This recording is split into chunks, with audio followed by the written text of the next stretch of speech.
ಸ್ನೇಹಿತರೆ ನಮಸ್ಕಾರ, ನಾನು ರವೀಂದ್ರ ಜೋಶಿ. ಗುರುವಾರದ ಬೆಳಗಿನ ಸಂಚಿಕೆಗೆ ಹಾರ್ದಿಕವಾದ ಸ್ವಾಗತ. ಒಂದು ಅತ್ಯಂತ ಖುಷಿಯ ವಿಚಾರವನ್ನು ಮೊದಲಿಗೆ ಹೇಳಿಬಿಡ್ತೀನಿ, ಅದಾದಮೇಲೆ ಸಂಚಿಕೆಯನ್ನು ಪ್ರಾರಂಭ ಮಾಡೋಣ. ಮೆಟಾದ ಮುಖ್ಯಸ್ಥ ಅಂದರೆ ಮೆಟಾ ಅಂದರೆ ಫೇಸ್ಬುಕ್, ಇನ್ಸ್ಟಾಗ್ರಾಮ್ ಮತ್ತು ವಾಟ್ಸಪ್, ಈ ಸಮೂಹದ ಮುಖ್ಯಸ್ಥ ಮಾರ್ಕ್ ಜುಕರ್ಬರ್ಗ್ ಭಾರತ ಸರ್ಕಾರದ ಕ್ಷಮೆಯನ್ನು ಯಾಚಿಸಿದ್ದಾನೆ. ಬೇಷರತ್ ಕ್ಷಮೆಯನ್ನು ಯಾಚಿಸಿದ್ದಾನೆ, ಬಹಿರಂಗವಾಗಿ ಕ್ಷಮೆಯನ್ನು ಯಾಚಿಸಿದ್ದಾನೆ. ನಮ್ಮಿಂದ ತಪ್ಪಾಗಿದೆ ಅನ್ನುವಂಥ ಮಾತನ್ನು ಹೇಳಿದ್ದಾನೆ. ಇನ್ನಿಲ್ಲದ ಹಾಗೆ ನಾಟಕ ಆಡಿದರು ಇಷ್ಟು ದಿವಸ ಇವರು. ಯಾವ ಮಟ್ಟಿಗೆ ಜಿರ್ಲೆ ಪಾರ್ಟಿಯ ಜೊತೆ ತಮ್ಮನ್ನು ಗುರುತಿಸಿಕೊಂಡು ಈ ದೇಶದಲ್ಲಿ ಭಾಳ ದೊಡ್ಡ ಮಟ್ಟದ ಟೂಲ್ ಕಿಟ್ಟನ್ನು ಆಡಿಸಿಕೊಂಡು ಬಂದರು.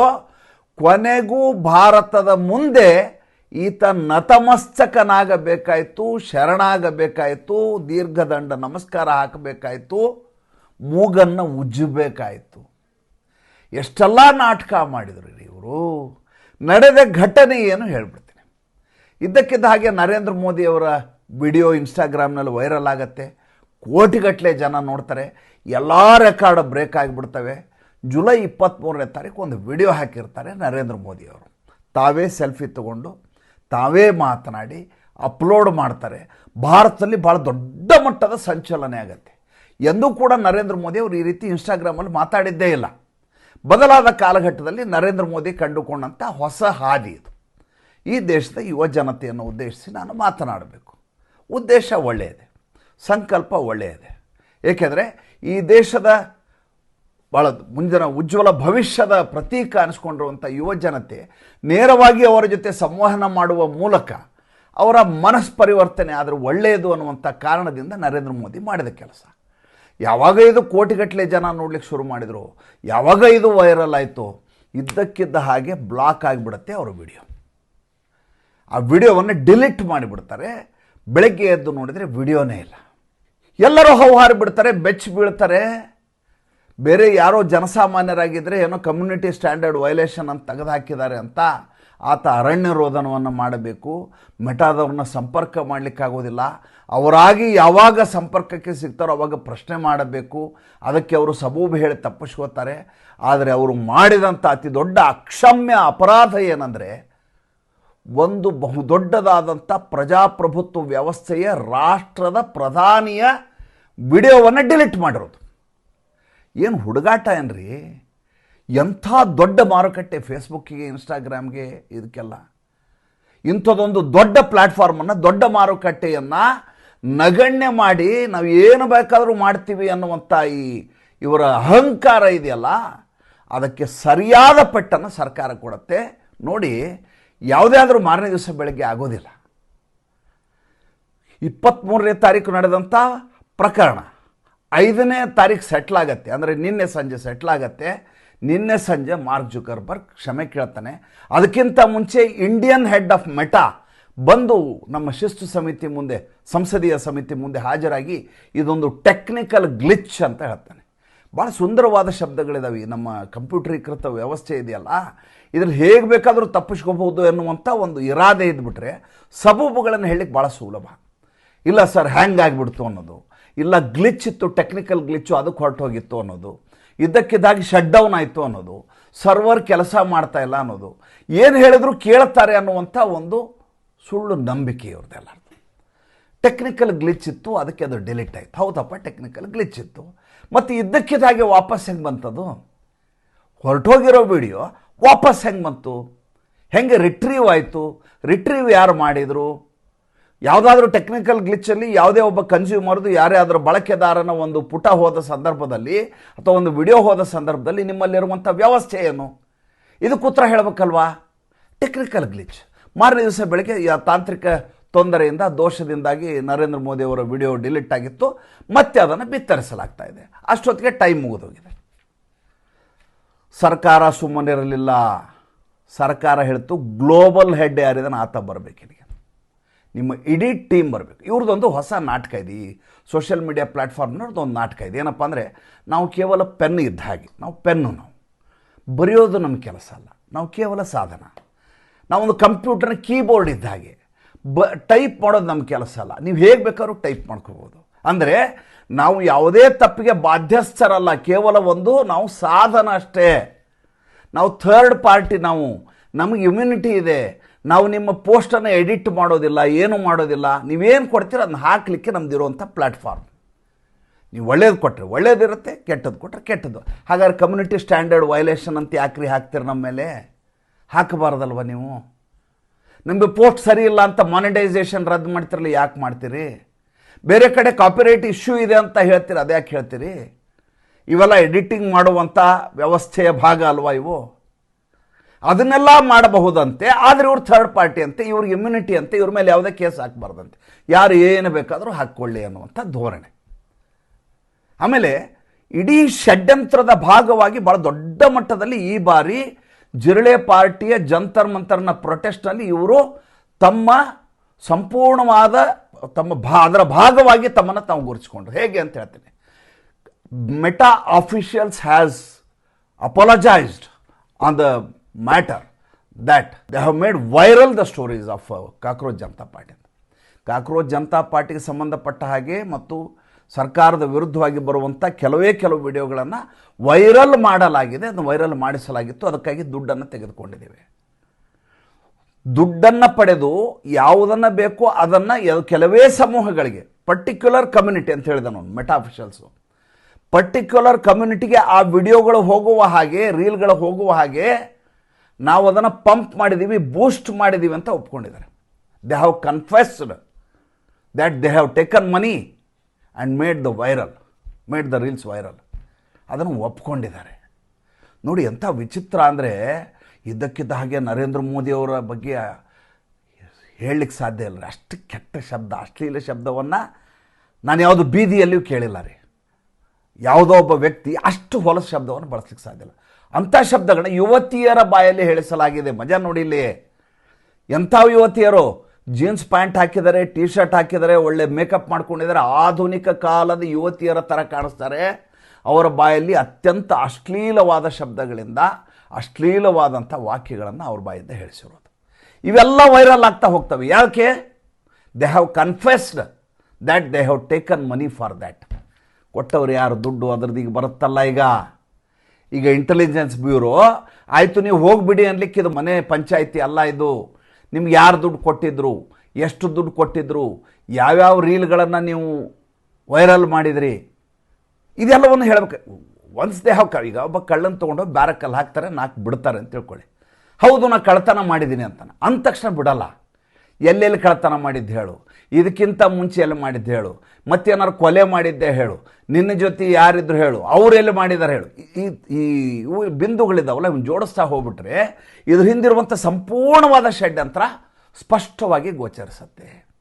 ಈಗ ಮೆಟಾಗಿ ಭಾಳ ದೊಡ್ಡ ಸಮಸ್ಯೆ ಆಗಿರೋದೇನು ಅಂದರೆ, ಇವರು ಏನೂ ಆಗಲ್ಲ ಅಂತ ತಿಳ್ಕೊಂಡು ದಾರ್ಷ್ಟ್ಯವನ್ನು ಪ್ರದರ್ಶಿಸ್ತಾ ದುರಹಂಕಾರದಿಂದ ಭಾರತದಲ್ಲಿ ಏನು ಬೇಕಾದ್ರೂ ಮಾಡಬಹುದು ಅನ್ನುವಂಥ ಧೋರಣೆಯೊಂದಿಗೆ ನರೇಂದ್ರ ಮೋದಿ ದೇಶದ ಪ್ರಧಾನಿಯ ವಿಡಿಯೋವನ್ನು ಡಿಲೀಟ್ ಮಾಡಿಬಿಡ್ತಾರೆ. ಮಾಡಿದ ಮೇಲೆ ಸುಳ್ಳು ಹೇಳಿ ಟೆಕ್ನಿಕಲ್ ಗ್ಲಿಚ್ಚು ಅಂತ ಕತೆ ಹೇಳ್ತಾ ಇದನ್ನು ಮುಂಚೆ ಹಾಕುವ ಪ್ರಯತ್ನ ಮಾಡ್ತಾರೆ, ಸಾಕ್ಷ್ಯನಾಶ ಮಾಡುವ ಪ್ರಯತ್ನ ಮಾಡ್ತಾರೆ. ಯಾವಾಗ ಕುತ್ತಿಗೆ ಹೆಚ್ಚಿಗಲಿಕ್ಕೆ ಶುರು ಮಾಡ್ತಾರೋ, ಭಾರತ ದೇಶದಲ್ಲಿ ನಿಮ್ಮ ಪ್ಲ್ಯಾಟ್ಫಾರ್ಮೇ ಬೇಡ ಅನ್ನುವಂಥ ಮಟ್ಟಿಗೆ ಹೋಗಲಾಗತ್ತೋ, ಆವಾಗ ಹೆದರ್ಕೊಂಡ್ಬಿಡ್ತಾರೆ. ಇಲ್ಲಿ ಏನಾಯಿತು, ಯಾವಾಗ ಈ ಕೆಲಸ ಮಾಡಿದರೋ, ಒಂದು ಭಾರತದ ಕಾಯ್ದೆಯ ಪ್ರಕಾರ ಈ ಸಣ್ಣ ಮಕ್ಕಳು ಇರ್ತಾರಲ್ಲ, ಪೋಕ್ಸೋ ಆ್ಯಕ್ಟ್ ಅಂತ ಹೇಳ್ತಾರೆ, ಸಣ್ಣ ಮಕ್ಕಳ ಮೇಲೆ ನಡೆಯುವಂಥ ಅಶ್ಲೀಲವಾದಂಥ ವಿಚಾರಗಳನ್ನು ಯಾವುದೇ ಸಾಮಾಜಿಕ ಜಾಲತಾಣದಲ್ಲಿ ಪ್ರಚುರಪಡಿಸುವ ಹಾಗಿಲ್ಲ. ಈ ಸೋಷಿಯಲ್ ಮೀಡಿಯಾದಲ್ಲಿ, ಫೇಸ್ಬುಕ್ಕಲ್ಲಿ, ಇನ್ಸ್ಟಾಗ್ರಾಮಲ್ಲಿ ಎಲ್ಲದರಲ್ಲೂ ಕೂಡ ಆ ರೀತಿಯ ವಿಡಿಯೋಗಳು ಬರ್ತಿರ್ತವೆ. ಹಾಗೆ ಬರೋ ಹಾಗಿಲ್ಲ. ಸರ್ಕಾರ ಅದ್ರ ಬಗ್ಗೆ ಉದಾಸೀನವನ್ನು ತಾಳಿತ್ತೋ ಏನೋ ಗೊತ್ತಿಲ್ಲ. ಯಾವಾಗ ಇವರು ನರೇಂದ್ರ ಮೋದಿ ವಿಡಿಯೋನ ಡಿಲೀಟ್ ಮಾಡಿದ್ರು, ನಿಮ್ದು ಏನೇನಿದೆ ತೆಗೀರಪ್ಪ ಅಂತ ಫೈಲ್ ತೆಗಿಲಿಕ್ಕೆ ಶುರು ಮಾಡುತ್ತೆ ಭಾರತ ಸರ್ಕಾರ. ಆವಾಗ ಏನೇನು ನಮ್ಮ ಭಾರತದ ಸಂವಿಧಾನಕ್ಕೆ ತದ್ವಿರುದ್ಧವಾದಂಥ ವಿಡಿಯೋಗಳಿದಾವೋ ಅದು ಹೆಂಗೆ ಪಬ್ಲಿಷ್ ಆಯಿತು, ಇದಕ್ಕೆ ಉತ್ತರ ಕೊಡಿ ನೀವು ಅಂತ ಹೇಳ್ಕೊಬೇಕು. ಆವಾಗ ಬಂತಲ್ಲ ಪೇಜ್ಗೆ ಒಂದು, ಈ ಮಾರುಕಟ್ಟೆ ಹೊರಟು ಹೋಗುತ್ತೆ. ನಮ್ಮ ಫೇಸ್ಬುಕ್ಕೆ ಇನ್ಸ್ಟಾಗ್ರಾಮ್ ಬೇಡ ಅಂತ ನಾಳೆ ಸರ್ಕಾರ ತೀರ್ಮಾನ ಮಾಡ್ತೀವಿ. ಅಥವಾ ಹೇಗೆ ನಾವು ಟಿಕ್ಟಾಕಿಗೆ ನಿಷೇಧವನ್ನು ಹೇರಿದ್ವು ಅದೇ ರೀತಿ ನಿಷೇಧ ಇರುತ್ತೆ ಅಂತ ಹೇಳಿ. ಅವಾಗ ಏನು ಮಾಡ್ತಾರೆ ಇವರು? ದೇಶದಲ್ಲಿ ಯುವ ಜನತೆ ದಂಗೆ ಹೇಳ್ಬೋದು, ಗಲಾಟೆ ಮಾಡ್ಬೋದು, ನಮ್ಮ ಫೇಸ್ಬುಕ್ ಬೇಕು ಅಂತ ಹೇಳ್ಬೋದು, ಅದೆಲ್ಲ ಬೇರೆ ವಿಚಾರ, ಅದನ್ನು ಬದಿಗಿಟ್ಬಿಡಿ. ಸರ್ಕಾರ ಧಾರ್ಷ್ಟ್ಯವನ್ನು ಪ್ರದರ್ಶಿಸಬೇಕು ಅಂತ ತೀರ್ಮಾನ ಮಾಡಿದರೆ, ಸರ್ಕಾರ ನಿರಂಕುಶ ಪ್ರಭುತ್ವವನ್ನು ನಾನು ಸಾಬೀತುಪಡಿಸಲೇಬೇಕು ಅನ್ನುವಂಥ ಮನಸ್ಥಿತಿಗೆ ಬಂದರೆ ಏನು ಬೇಕಾದರೂ ಮಾಡ್ಬೋದು. Because state is a terrorist ಅಂತ ನಾನು ಯಾವಾಗಲೂ ಹೇಳ್ತೇನೆ. State has the right to have the violence. They can discharge violence. They can discharge their duties on the as ವೈಲೆನ್ಸನ್ನು ಅವರು ಹೆಂಗೆ ಬೇಕೋ ಹಂಗೆ ಬಳಸ್ಬೋದು, ಹೊಡಿಬೋದು, ಬಡಿಬೋದು. ಯಾಕೆಂದ್ರೆ ಕಂಟ್ರೋಲಿಗೆ ಬರಲಿಲ್ಲ ಅಂತ. To avoid big violence, small violence they can discharge their duties ಅಂತ. ಹಾಗಿರುವಾಗ ಇಲ್ಲಿ ಮೆಟಾಗಿ ಪೇಚಿಗೆ ಇಟ್ಕೊಂಡ್ಬಿಡುತ್ತೆ, ಸಾಧ್ಯನೇ ಇಲ್ಲ ಅಂತ 4 ಜನ ಆಫೀಸರ್ಸ್ ಬಂದರು. ಆಫೀಸರ್ಸ್ ಬಂದ ಮೇಲೆ ಅಶ್ವಿನಿ ವೈಷ್ಣವ್ ಜೊತೆ ಮೀಟಿಂಗು ನಿನ್ನೆ ಮಧ್ಯಾಹ್ನ ನೋಡಬೇಕಾಗಿತ್ತು. ಹೊರಗಡೆ ಮೀಡಿಯಾದವ್ರು ಬಂದು ಅವ್ರ ಮುಂದೆ ಮೈಕ್ ಹಿಡಿತಾರೆ. ಮೈಕ್ ಹಿಡಿದ್ರೆ ಮಾತಾಡ್ಲಿಕ್ಕೆ ಆಗ್ತಾಯಿಲ್ಲ, ಗಾಬರಿ ಆಗ್ತಾರೆ, ಪೇಚಿಗಿಟ್ಟಂಕೊಂಡು ಒದ್ದಾಡ್ತಾರೆ, ಏನಾಗ್ಬಿಡ್ತು ಅಂತ ಗಾಬರಿ ಆಗ್ತಾರೆ. ಯಾಕಂದ್ರೆ ಗ್ಲೋಬಲ್ ಹೆಡ್ ಇದ್ದವ್ರು ಬಂದವರು ಮಾರ್ಕ್ ಜುಕರ್ಬರ್ಗ್ ಉತ್ತರ ಹೇಳಬೇಕು. ಮಾರ್ಕ್ ಜುಕರ್ಬರ್ಗೇ ಇದ್ರ ಒಳಗಡೆ ಇದ್ದಾನೆ, ಅವನೇ ನಿಂತು ಮಾಡಿಸಿರೋದು ಅಂಧೇ ಇದು. ಎಲ್ಲವೂ ಒಂದೊಂದಾಗಿ ಬಯಲಾಗ್ತಾ ಇದೆ. ಕೊನೆಗೆ ಯಾವಾಗ ಇದು ತೀರಾ ಇಕ್ಕಟ್ಟಿನ ಪರಿಸ್ಥಿತಿ ಬಂತೋ ಆವಾಗ ಕ್ಷಮೆ ಕೇಳಬೇಕಾದ ಅನಿವಾರ್ಯತೆ ಮಾರ್ಕ್ ಜುಕರ್ಬರ್ಗ್ ಬಂತು. ಇಲ್ಲೇ ಕೇಳ್ತಿರಲ್ಲ ಅವನು. ಅದು ಸುಲಭವಾಗಿ ಒಂದಂಥ ದೊಡ್ಡ ಮಲ್ಟಿನ್ಯಾಷನಲ್ ಕಂಪ್ನಿಗೆ, ಜಗತ್ತಿನ ಎಲ್ಲ ದೇಶದಲ್ಲಿರುವಂಥ ಒಂದು ಸೋಷಿಯಲ್ ಮೀಡಿಯಾ ಪ್ಲ್ಯಾಟ್ಫಾರ್ಮ್ಗೆ ನೀವು ಈ ರೀತಿ ನತಮಸ್ತಕ ಆಗುವಂತ ಹೇಳೋದು ಸುಲಭದ ಮಾತಲ್ಲ. ಭಾರತ ದೇಶ ಕಂಡೀಷನ್ ಹಾಕಲಿಲ್ಲ. ನೀವು ಮಾಡಿರುವಂಥ ಕೆಲಸಗಳಿದಲ್ಲ, ನಿಷೇಧದ ಕೆಲಸಗಳನ್ನ ಭಾರತ ದೇಶದಲ್ಲಿ ಮಾಡಿದ್ದೀರಿ, ನಿಮ್ಮ ಮೇಲೆ ಕಾನೂನು ರೀತಿಯ ಕ್ರಮ ಕೈಗೊಳ್ಳಲಾಗತ್ತೆ ಅಂತ ಹಿಡ್ಕೊಂಡ್ರು. ನಿಮ್ಮೇಲಿರುವಂಥ ಇಮ್ಯುನಿಟಿಯನ್ನು ರದ್ದು ಮಾಡ್ತೀವಿ ಅಂದ್ರೆ ನೀವು ಥರ್ಡ್ ಪಾರ್ಟಿ ಅಲ್ಲ, ನಿಮ್ಮಿಂದನೇ ಇಷ್ಟೆಲ್ಲ ಈ ದೇಶದಲ್ಲಿ ಭಾಳ ದೊಡ್ಡ ಮಟ್ಟದ ದಂಗೆ ಆಗಲಿಕ್ಕೆ ಕಾರಣೀಭೂತರು ನೀವು, ನಿಮ್ಮೇಲೆಲ್ಲ ಕೇಸ್ ಹಾಕ್ತೀವಿ. ಆವಾಗ ಶುರುವಾಯಿತು ಪತ್ರ ಓಟ್ಲಿಕ್ಕೆ. ನೋಡಿ ಹೇಗಿರುತ್ತೆ ಅಂದರೆ, ಯಾವನೋ ಒಬ್ಬ 2-3 ಜನ ಬಂದು ಜಿರಳೆಗಳು ನರೇಂದ್ರ ಮೋದಿನೂ ಮತ್ತು ಅಮಿತ್ ಶಾನ ಅಲ್ಲಾಡಿಸ್ತೀನಿ ಅಂತ ಬಂದಿದ್ದಾರಲ್ಲ. ನಿನ್ನೆ ಛತ್ರಪತಿ ಸಂಭಾಜಿನಗರದಲ್ಲಿ ಈತನ ಮನೆಯಲ್ಲಿ ಟೀ ಹಿಡ್ಕೊಂಡು ಮಾಧ್ಯಮದವ್ರಿಗೆ ಟೀ ಕೊಡ್ಲಿಕ್ಕೆ ಓಡಾಡ್ತಾ ಇದ್ದಾನೆ. ಅಲ್ಲಿ ಜಾರ್ಖಂಡ್ನಲ್ಲಿ ವಿದ್ಯಾರ್ಥಿಗಳು ಪ್ರತಿಭಟನೆ ಮಾಡ್ತಾ ಇದ್ದಾರೆ, ಅದು ಕಾಣಲ್ಲ.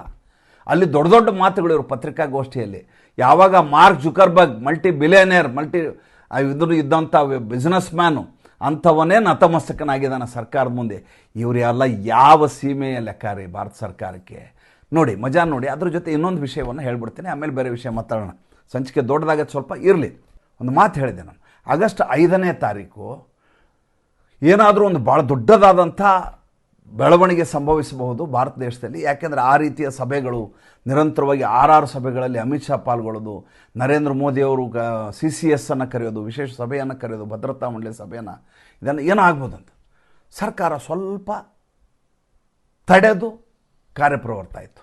4ನೇ ತಾರೀಕಿಗೆ ಟೇಬಲ್ ಆಗಬೇಕಾಯ್ತು FCRA ಬಿಲ್ಲು. ಈಗ ಮಾಹಿತಿ ಬರ್ತಾ ಇದೆ ಇವತ್ತು ಅದನ್ನು ಟೇಬಲ್ ಮಾಡ್ತಾರೆ. ಅದಕ್ಕೇನು 2/3 ಬೇಕಾಗಿಲ್ಲ. It is not a constitutional amendment.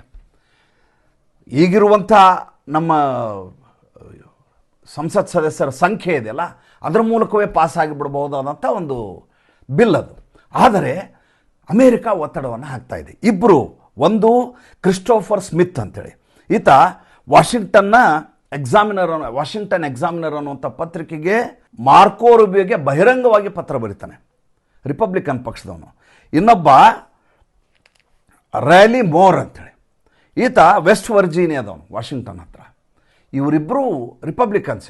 ಇವರು ಹೇಳ್ತಾರೆ, ಭಾರತದಲ್ಲಿ FCRA ಏನಾದರೂ ಜಾರಿ ಆಗಿಬಿಟ್ರೆ, ಅಮೆಂಡ್ಮೆಂಟ್ ಆಗಿಬಿಟ್ರೆ, ಭಾರತದಲ್ಲಿರುವಂಥ ಕ್ರಿಶ್ಚಿಯನರ ಆಸ್ತಿ ಎಲ್ಲ ಕಬಳಿಸ್ಬಿಡುತ್ತೆ ಸರ್ಕಾರ, ಎಲ್ಲವನ್ನು ಸೀಸ್ ಮಾಡಿಬಿಡುತ್ತೆ ಅಂತ ಅಮೇರಿಕೆಯ ಪತ್ರಿಕೆಯಲ್ಲಿ ಆರ್ಟಿಕಲನ್ನು ಬರೆದಿದ್ದಾರೆ. ಅಂದರೆ ಅಮೇರಿಕಾ ಈಗ ಒತ್ತಡವನ್ನು ಹೇರುವ ಪ್ರಯತ್ನವನ್ನು ಭಾರತ ದೇಶದ ಮೇಲೆ ಮಾಡ್ತಾ ಇದ್ದಾರೆ. ರಿಪಬ್ಲಿಕನ್ಸು ಮತ್ತು ಡೆಮೊಕ್ರಾಟ್ಸು ಇಬ್ಬರೂ ಸೇರಿ ಈ ಹಿಂದೆ ಜಂಟಿ ಹೇಳಿಕೆಯನ್ನು ಕೊಟ್ಟಿದ್ದರು.